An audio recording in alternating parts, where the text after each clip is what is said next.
레위기 7장이죠. 1절에서 14절까지 하겠습니다. 7장 1절로 14절 읽습니다.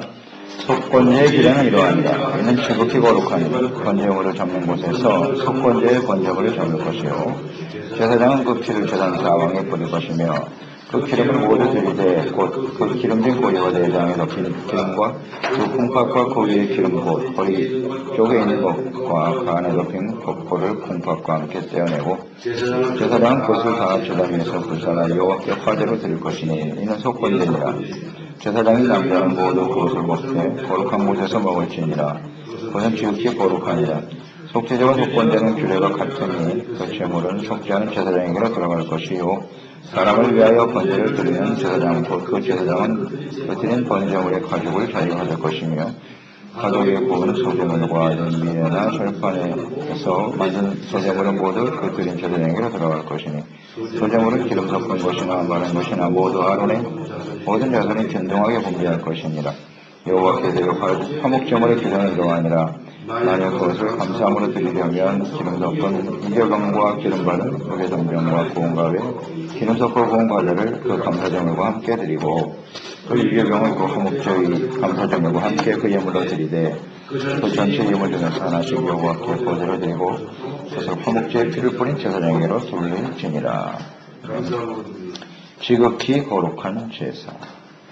제사의 종류와 방법에 대해서 이 레위기는 아주 세세한 부분까지 소상하게 기록하고 계십니다. 하나님께 드려지는 제사를 이렇게 소상하게 기록하신 이유는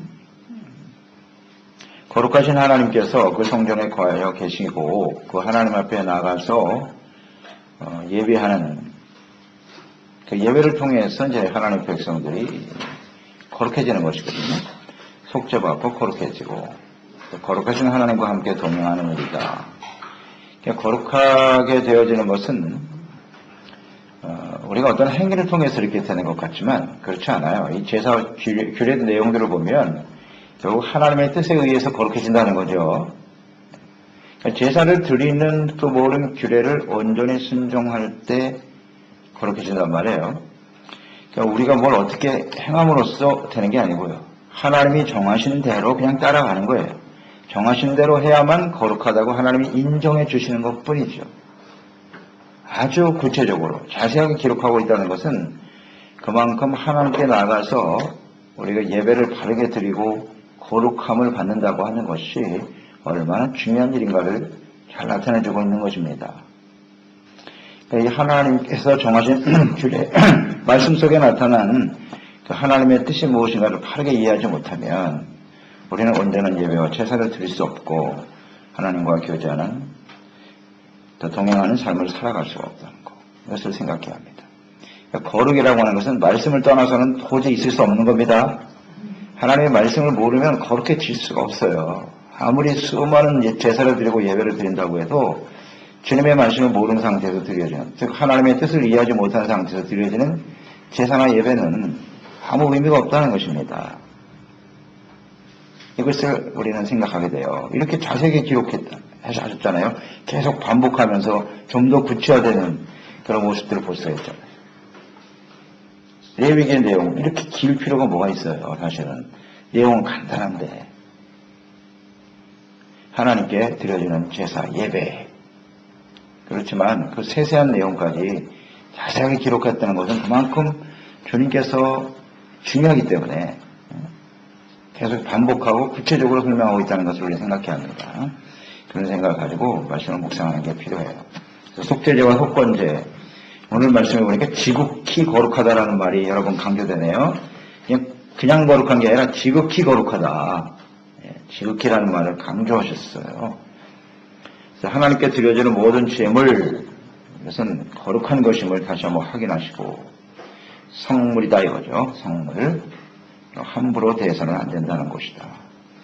그러니까 이 제물이라고 하는 것은 하나님 앞에 용서받기 위해서 드려지는 것이잖아요. 속죄를 위해서 드려지는 것이기 때문에 즉 죄를 용서받아 거룩하게 되는 일, 또 속죄받고 용서받은 백성들 원인과 결과인데요. 그게 다 거룩에 맞춰져 있다는 거예요.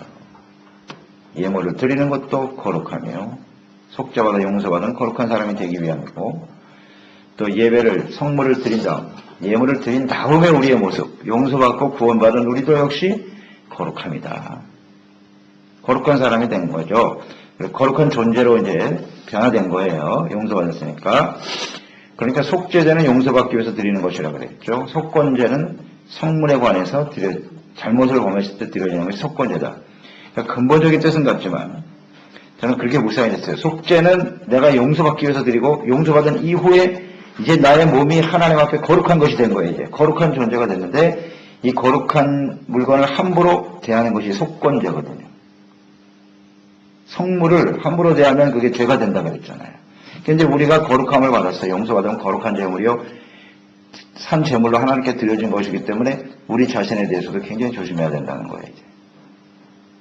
그게 아마 속건제로 연결되는 하나님의 뜻일 것이에요. 로마서 12장 1절에 나와 있는 대로 너희의 몸을 하나님이 기뻐하시는 산제사로 드리라 그랬으니까 너희가 믿음으로 의롭다함을 얻었다면 이게 전제잖아요. 믿음으로 의롭다함을 얻고 용서받고 의에 거룩한 사람이 되었으니까 너희가 가진 몸, 시간, 재물 이 모든 것이 하나님의 거룩한 것이라는 거 이제는 그러니까 이걸 함부로 사용하지 말라는 겁니다.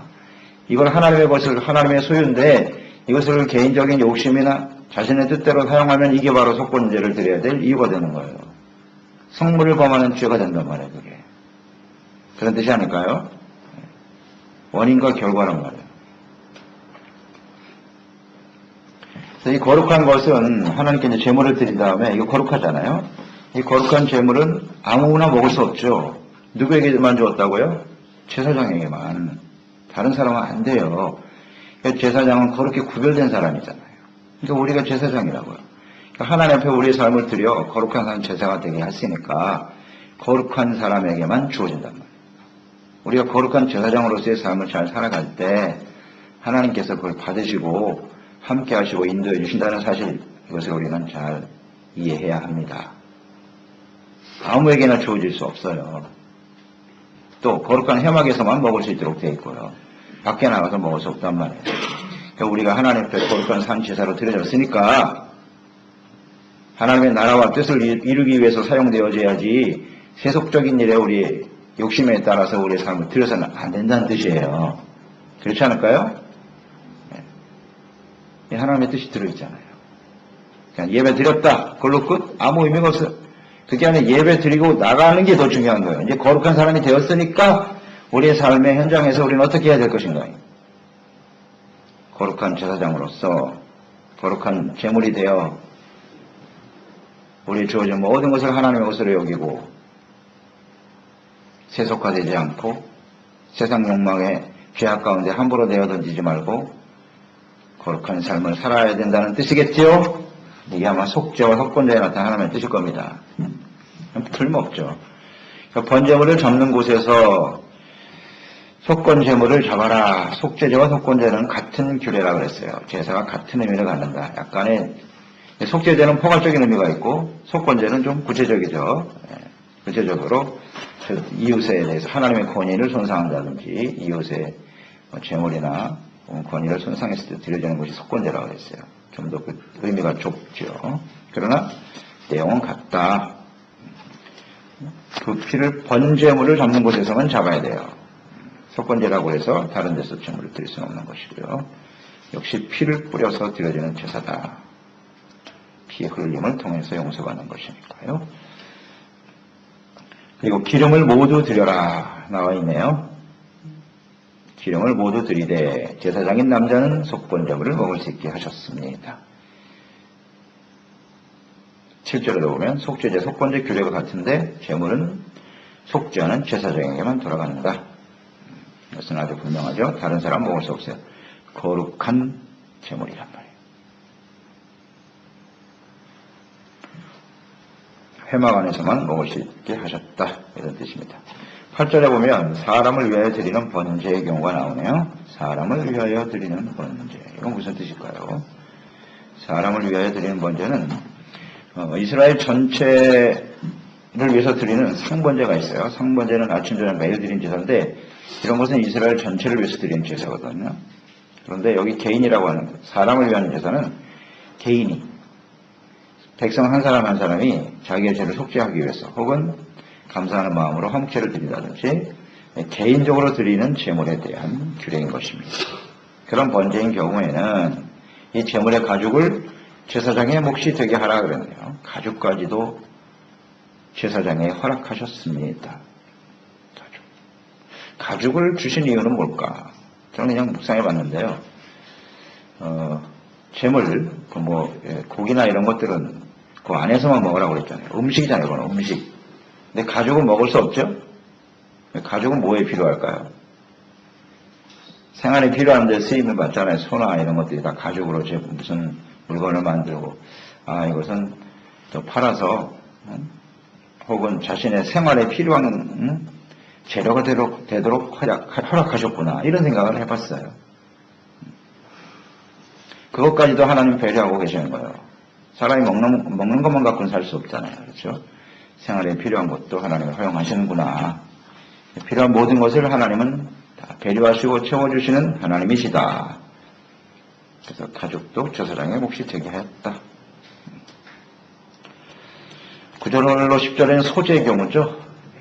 번제의 경우도 있고 소제도 있는데 역시 제단에 올려진 제물 그 이외 나머지는 제사장의 몫이 되게 하셨다. 다시 한번 강조하고 계시고요. 이것을 이제 균등하게 제사장들이 분배하도록 했습니다. 차별이 없습니다. 동일하게 균등하게 나눌 수 있도록 하셨어요. 하나님께 속죄를 위해서 드려진 제물, 그건 거룩하다. 거룩한 제사장에게만 허용된다는 것을 생각하고요. 또 우리의 삶이 하나님께 구원받은 이후에 우리는 거룩한 삶이요. 또 제사장과 같은 삶이기 때문에 하나님이 채워주시되 제사장은 거룩한 것으로 채워주시죠? 거룩한 것으로 채워주십니다. 이것을 생각해야 돼요. 거룩한 것으로 채워주신다. 무슨 의미인지 아시겠습니까? 세상의 욕심과 세상 사람들처럼 얻어지는 것과는 달라요. 하나님께 드려진 거룩한 제물만 얻을 수 있는 것이 제사장이에요. 그러니까 우리가 이제 다 예수 안에서 왕같은 제사장이 됐다라는 의미를 생각해 보자면 세상에서 남을 속이고 사기치고 이런 것을 가지고 우리가 뭔가 채워주려고 하면 안 된다는 거예요. 하나님 그것을 허용하지 않아요. 이제 그 다음부터는 구원받고 거룩한 백성이 된 다음부터는 사회생활을 하지 말라는 게 아닙니다. 하나님의 말씀대로 말씀을 떠난 것은 거룩한 것이 아니니까 그런 생각을 빨리 접어야 돼요. 어떻게 해서든지 우리가 아무렇게나 해서도 재물을 얻고 부를 얻어서 하나님께 많이 드리면 되겠지.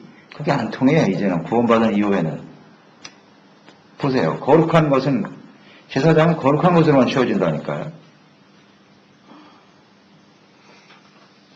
죄를 가지고 얻는 재물 절대로 하나님의 것이 될 수 없어요. 이것을 잊지 말아야 돼요. 안 채워주세요. 그렇게.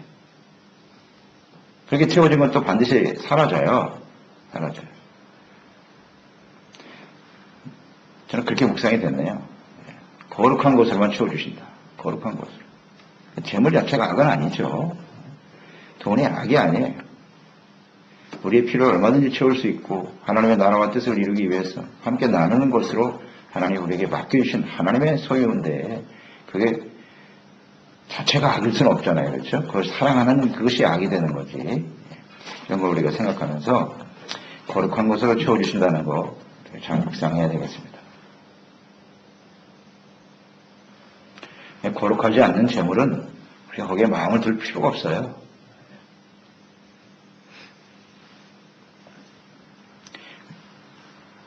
하나님이 주신 것이 아니면 자기 자신을 통해서 자기 자신을 위해서 쌓는 거거든요. 그러니까 그게 결국 자기 자신을 위해서 하는 것이니까 그게 우상이 되는 거예요. 우상의 재물이 되어버리는 거예요. 자기의 노력과 수고로 얻어졌다. 자기의 유익과 더 나은 삶을 위해서 치웠다. 그럼 반드시 썩는 재물이 될 수밖에 없는 거고요. 그래서 결국 부패하게 되는 거죠. 교만해지고. 거룩하지 않은 건 가까이 할 필요가 없어요. 그 다음 11절로 14절의 내용은 이제 화목제물이죠. 화목제물에 대한 규례. 그러니까 하나님과 화평, 하나님과 온전한 교제를 이루고 회복하려고 하는 제사. 우리가 계속 묵상되죠. 속죄제와 속건제에 이어서 나오는 게 화목제물입니다. 이 세 가지는 함께 드려지는 거예요. 같은 의미를 갖고 있어요. 아주 깊은 상관관계를 갖고 있다. 그러니까 화목제물은 하나님과 화목하는 건데 화목제는 반드시 무엇이 전제되어져야 하는 것이에요? 속죄제와 속건제. 속죄제와 속건제가 없는 화목제물은 없어요. 잊지 말아야 합니다. 언제든지 속죄제, 속건제 다음에 화목제예요. 죄가 사함받고 용서받은 곳에 하나님과 화목이 이루어지겠죠? 아주 이건 지극히 중요한 진리예요. 내가 죄악을 그대로 갖고 있고 하나님께 속죄하고 용서받지 않은 상태에서 하나님과 화목한다? 있을 수 없어요. 하나님과 화목하지 못하면요, 우리는 또한 이웃들과 함께 화평할 수가 없나이다. 진리죠. 그러니까 이웃과의 관계가 화평하지 못하다는 얘기는 하나님 앞에서 우리가 온전한 속죄와 속건제 제사를 드리지 못했다는 거예요. 당연한 진리죠.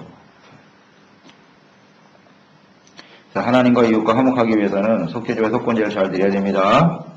네? 오늘 예수님의 십자가 화목제물 아닙니까? 분명히 보여주셨잖아요. 죄를 가지면 하나님과 우리의 관계는 원수된 관계가 되는 거예요. 그런데 그 죄를 주님께서 십자가에서 해결하심으로써 하나님과 화목되는 거죠. 그러니까 죄를 깨닫고 회개하고 용서받아야 하나님과 화목되어지는 거예요. 중요한 진리죠.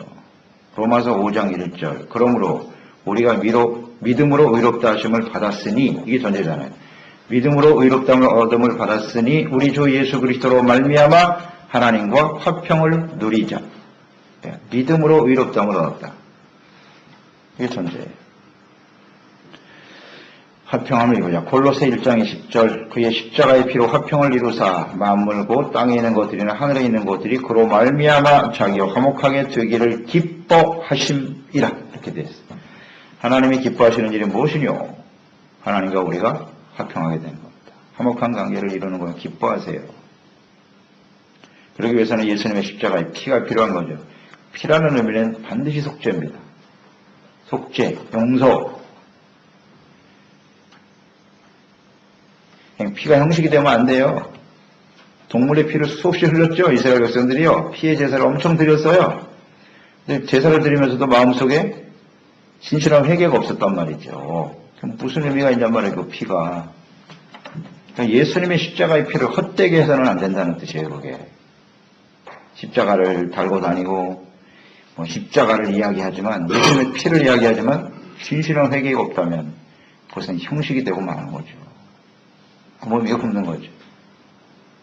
예수님의 피가 우리 가운데 유효하고, 능력을 발휘하기 위해서는, 진정한 회개가 있어야 된다는 거, 그런 거 우리가 생각하는 거예요. 그래야 하나님과 화평하게 되고 사람들과의 관계 속에서 참된 화목을 누리게 되는 거예요. 이것을 하나님이 어떻게 하신다? 기뻐하신다. 아멘입니다. 하나님이 기뻐하시는 것이 바로 이거예요.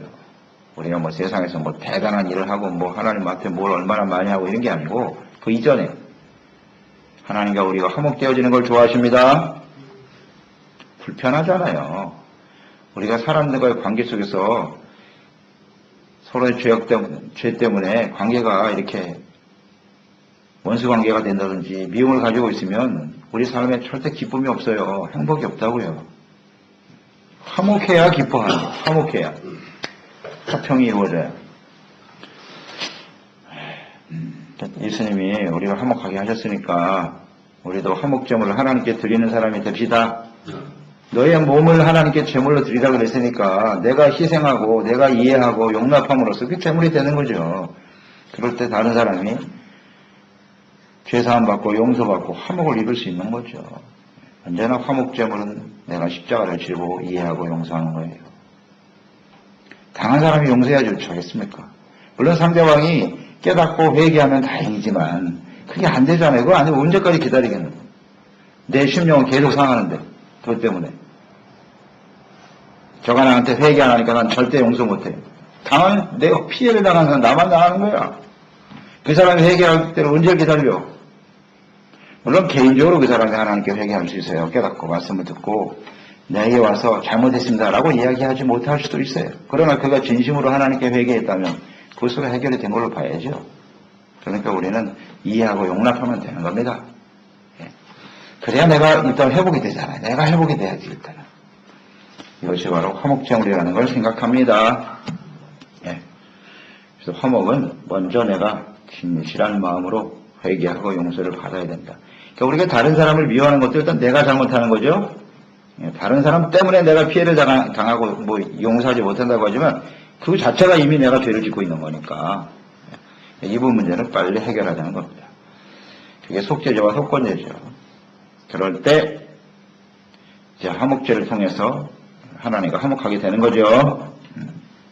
그래서 우리 이런 생각을 해보죠. 이 거룩한, 지극히 거룩하다 그랬단 말이에요. 속죄죄, 속건죄. 화목죄 역시 마찬가지죠. 거룩한 제사인데 진정한 화목제물은 회개를 통한. 그러니까 회개라는 건 곧 무엇을 의미하는 거죠? 입으로만 잘못했습니다 하면 되는 게 아니고 거룩한 삶의 변화죠. 이게 진정한 회개잖아요. 거룩한 삶으로의 변화를 통해서 하나님과 진정한 화목이 이루어지게 되는 것이고 또 사람들과의 관계 속에서도 화평이 이루어지게 되는 것입니다.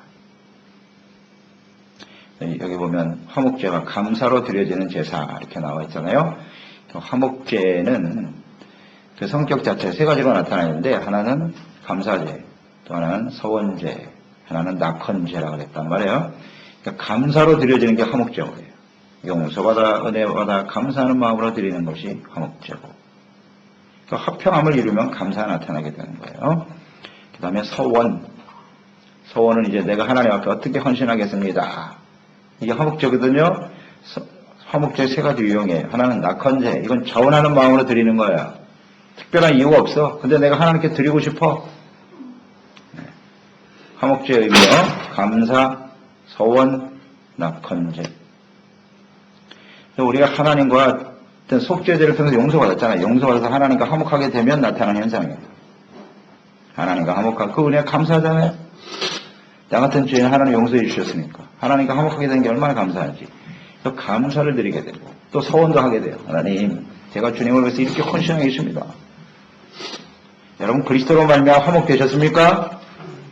화평함을 이루셨나요? 그러면 저는 이 세 가지 제사가 드려져야 된다고 봅니다. 이 하나님이 정하신 규례고요. 이것은 하나님이 강제로 요구하는 것이기보다는 하나님과 화목한 사람들의 자연스러운 반응이라고 보는 거죠. 그게 화목제거든요. 속죄제와 속건제로 용서받은 사람은 감사제를 드려야 돼요. 여러분 감사하는 마음이 생기시죠? 하나님께 자원하는 마음이 생기죠? 생기죠. 왜 안 생겨요? 소원하는 마음도 생기죠. 하나님, 제가 이제 앞으로 똑바로 살겠습니다. 거룩한 하나님의 자녀답게 살겠습니다. 이런 간절한 열망이 일어나지 않는다는 얘기는 하나님과 화목하지 못하다는 증거예요. 죄사함 받고 은혜 받은 사람이 어찌 감사가 없나. 세월이 가면 갈수록 더욱더 감사하죠. 하나님 말씀을 알면 알수록 내가 하나님 앞에 얼마나 형편없는 사람인가를 알면 알수록 더욱더 감사할 수밖에 없는 것이고 또 서원하고 결단하게 되고 그 다음에 자원하는 마음이죠. 누가 시켜서 하는 게 아니에요. 하나님께 예배드리고 나의 삶을 드려 헌신하는 것은 자원하는 것입니다. 기쁜 뜻으로 드리는 것입니다. 이것이 화목제물이라는 사실을 잊지 마세요. 그래서 오늘도 우리를 하나님 앞에 화목제사로 드려지는 거룩한 주일이 되었으면 좋겠어요. 화목제물로 드려야지. 감사하는 마음. 이게 예배의 의미란 말이에요. 제사의 의미, 제사에 나타난 하나님의 뜻이에요. 이런 뜻을 알고 예배를 드려야지. 그냥 아무 생각 없이 왔다. 이게 무슨 제사인지도 모르고. 제사 예배는 속죄, 속건, 그 다음에 화목제입니다. 잘 생각하세요. 우리 하나님 앞에 이런 제사를 드림으로써 그 제사로 바르게 드려지면 하나님의 은혜가 임한단 말이에요. 평강이 임하고 은혜가 주고 예배 드리는 것 자체로 주어지는 게 아니라 그 의미를 똑바로 알고 하나님의 뜻대로 제사를 드려야죠. 예배를 드려야 되겠죠. 그런 면에서 레위기는 아주 중요한 책이에요. 중요한 성경입니다. 이걸 이해하지 못하면요, 예배가 없는 그리스도는 존재할 수가 없어요. 절대 천국에 이를 수도 없고요. 죄사함 받고 용서받는 삶이 계속되지 않는다면 어떻게 가겠어요? 할 수가 없는 거죠.